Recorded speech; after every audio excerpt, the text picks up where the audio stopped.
Para lebaran Idul Adha, sejumlah agen penjual kue kering di Palembang sudah mulai mempersiapkan stok ratusan kilogram kue kering, siap jual ke sejumlah daerah di Sumatera Selatan. Permintaan kue kering diprediksi mengalami peningkatan sebanyak 50% amun dibanding hari biasa.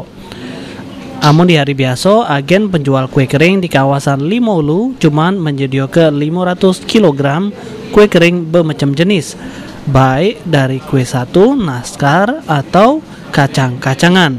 Main hari menjelang Lebaran Idul Adha atau Idul Kurban, Zul sudah nyiap ke 1000 kg kue kering bermacam jenis. Kue kering ini biasanya bakal dikirim ke sejumlah daerah Pecak Banyu Asin, Ogan Ilir, Muara Enim, bahkan sampai ke daerah Perairan Jarul. Sementara rego kue kering tidak mengalami peningkatan sama dengan rego sewaktu Lebaran Idul Fitri. Tadi agak sedikit dibandingkan. Sedikit lah ya. Ya paling 75% dari Lebaran puasa ini. Peningkatannya Pak ya. Ini Pak, untuk persiapan barang, stok barangnya banyak. Itu juga stok barang tadi 75% dari yang biasa. Dari biasa. Sulaiman, PAL TV.